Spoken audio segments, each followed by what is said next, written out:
अरे रुक जा भाई, 1 बाई 1 तो ये, हाँ जी सरवीन, चलिए आपका क्वेश्चन देखते हैं। ये क्वेश्चन है A be a 3x3 real non diagonal matrix जहाँ ए इनवर्स ए है। तो जो भी अब 5 या 15 जो भी आपका क्वेश्चन है, तो ये क्वेश्चन कह रहा है ए कोई 3x3 का मैट्रिक्स है, ठीक है, और ये क्या है, रियल है, नॉन डायगोनल है, और ए इनवर्स ए के इक्वल है। सो ए इनवर्स ए के इक्वल है, so A square is equal to आई हो जाएगा। तो मुझे ये बताइए आप, ये इसको बोलते हैं, ये क्या है, अगर इसको मैं ए से मल्टीप्लाई कर दूं तो क्या आ जाएगी, ए cube is equal to A, है ना, या इसको छोड़ो मत देखो इसको, वो तो होगा ही।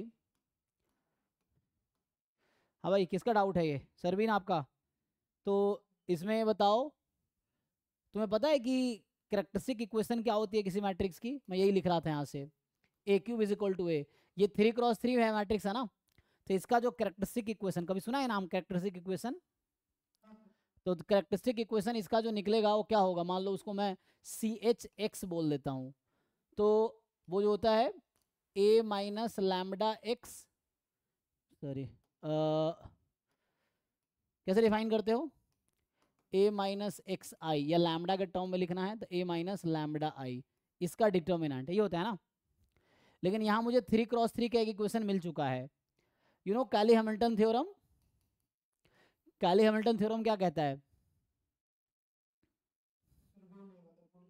हाँ, कैली हैमिल्टन थ्योरम कहता है कि every matrix satisfy its own characteristic equation, ठीक है ना, या पॉलिनोमियल। तो यहाँ से कहना चाह रहा हूँ मैं कि जो इसकी कैरेक्टरिस्टिक पॉलिनोमियल आएगी इस मैट्रिक्स की, क्योंकि मुझे ये इक्वेशन पता है, तो ये बनेगी एक्स क्यूब माइनस एक्स, क्योंकि ये 3x3 है तो कैरेक्टरिस्टिक पॉलिनोमियल हुआ, इक्वेशन इक्वेशन में इक्वल टू 0 करना पड़ेगा। पॉलिनोमियल क्या होता है, जस्ट पी एक्स होता है, जैसे एक्स क्यूब एक पॉलिनोमियल है, X cube is equal to 0 एक इक्वेशन है, तो इस तरह से कैरेक्टरिस्टिक पॉलिनोमियल, ये क्या निकाला मैंने अभी, कैरेक्टरिस्टिक पॉलिनोमियल निकाल दिया मैंने, ठीक है ना।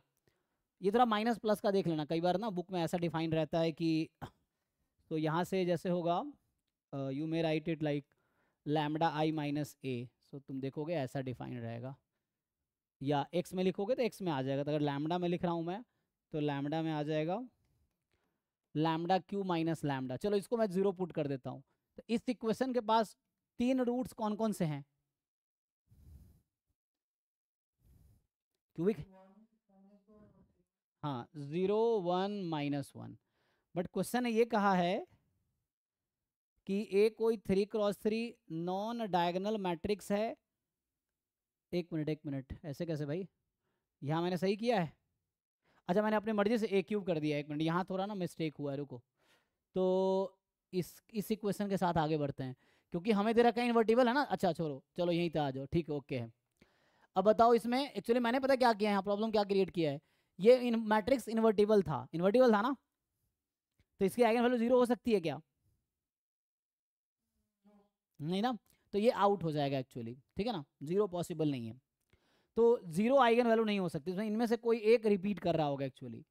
सो कहने का मतलब क्या है, चूंकि मैं मिनिमल पॉलिनोमियल यूज़ नहीं करना चाहता था इसलिए, वरना यहाँ तुम लिखोगे तो एक्चुअली इसका जो, ये थोड़े से आगे के कॉन्सेप्ट पे सॉल्व होगा, जो हम आगे मिनिमल पॉलिनोमियल पढ़ेंगे, characteristic polynomial, eigen value, eigen vector, उस पर क्वेश्चन सॉल्व होगा ये।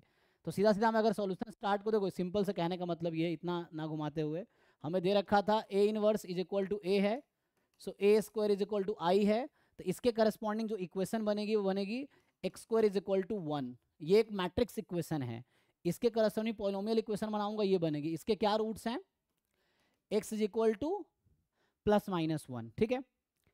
तो या मैं बोलूँ इसका जो मिनिमल पॉलिनोमियल है, मिनिमल पॉलिनोमियल ये आएगा एक्स स्क्वायर -1, और जो मैं लिखा था कैरेक्टरिस्टिक पॉलिनोमियल वो भी ठीक है, तो जो कैरेक्टरिस्टिक पॉलिनोमियल होगा उस तरह से आ जाएगा, वो डिपेंड करेगा, कैरेक्टरिस्टिक पॉलिनोमियल ना डिपेंड करेगा एक्चुअली, सो वो थोड़ा प्रॉब्लम था वहाँ पे।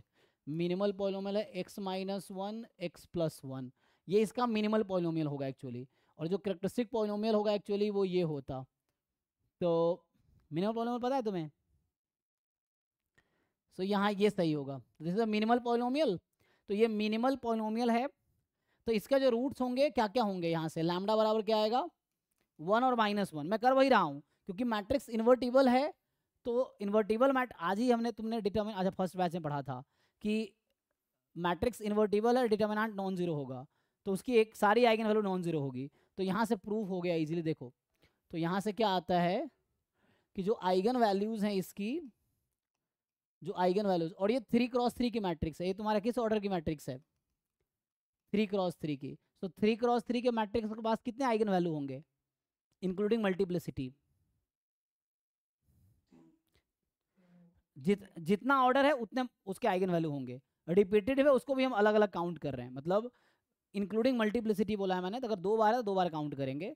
सो इसके पास 3 आइगन वैल्यू होगी, और जबकि इस मिनिमल पॉलिनोमियल का 2 ही रूट्स निकल के आया है, इसका ये मतलब है इनमें से कोई एक है जो रिपीट कर रहा है। सो अगर मैं अलग से लिखूं इंक्लूडिंग मल्टीप्लिसिटी, तो eigen values of A R या तो होगा 1 1 -1, या हो सकता है और ये आर लिखा हुआ है दिस, और हो सकता है 1 -1 -1। ये पॉसिबिलिटी है एक्चुअली। देखो क्योंकि 3x3 मैट्रिक्स है, सो 3 इक्वेशन आएंगे, 3 आइगन वैल्यूज आएंगी, लेकिन मिनिमल पॉलिनोमियल में 2 ही रूट्स दिया। तो मिनिमल पॉलिनोमियल क्या होता है? List degree polynomial that matrix satisfies, so minimal polynomial है। तो ये मिनिमल पॉलिनोमियल था। तो या तो आइगन वैल्यू ये है या आइगन वैल्यू ये है। अब 2 केसेस हैं, दोनों केस में तुम प्रूफ कर दो, हो गया। तो अब बताओ इसमें तुम्हें प्रूफ करना है कि ट्रेस और डिटर्मिनेंट एक दूसरे का अपोजिट होगा, ये बोल रहा है ना। तो मुझे बताओ ट्रेस क्या होता है आइगन वैल्यू के टर्म में? याद है ट्रेस का फॉर्मूला? नहीं, आइगन वैल्यू के टर्म में तो आपने पढ़ा ही नहीं है कॉन्सेप्ट, इसलिए मुश्किल लग रहा है। तो होता क्या है? Trace is the sum of eigen value. तो आप ऐड कीजिए, इन तीनों का सम किसके इक्वल है? और इन तीनों का सम किसके इक्वल है? -1। और डिटर्मिनेंट होता है प्रोडक्ट ऑफ आइगन वैल्यू, तो इन तीनों का प्रोडक्ट किसके इक्वल है? और इन तीनों का प्रोडक्ट किसके इक्वल है? प्रूफ हो गया ना यहाँ से। तो जब ट्रेस 1 है तो डिटर्मिनेंट -1 है, जब ट्रेस -1 है डिटर्मिनेंट 1 है। तो इससे ये प्रूफ हो गया कि जो ट्रेस होगा जस्ट अपोजिट साइन होगा डिटर्मिनेंट ए का, और ये क्या है? या तो 1 है या -1 है, तो या तो 1 है या -1 है।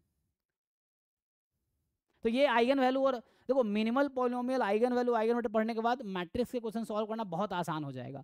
जो 11th-12th में था हम इतना मल्टीप्लिकेशन करते थे वो सब नहीं करना पड़ेगा अब, वो आइगन वैल्यू से सॉल्यूशन करना बहुत आसान हो जाता है। सो ये है यहाँ पे क्या मैंने मिनिमल पॉलिनोमियल यूज़ किया है।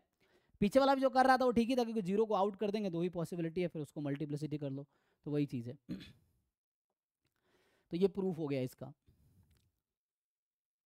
तो ये मैट्रिक्स इक्वेशन से हमने मिनिमल पॉलिनोमियल कंस्ट्रक्ट किया, इक्वेशन आ गई तो इक्वेशन से पॉलिनोमियल बना लिया, उससे हो गया। ठीक है, नेक्स्ट बताओ, नेक्स्ट इसका है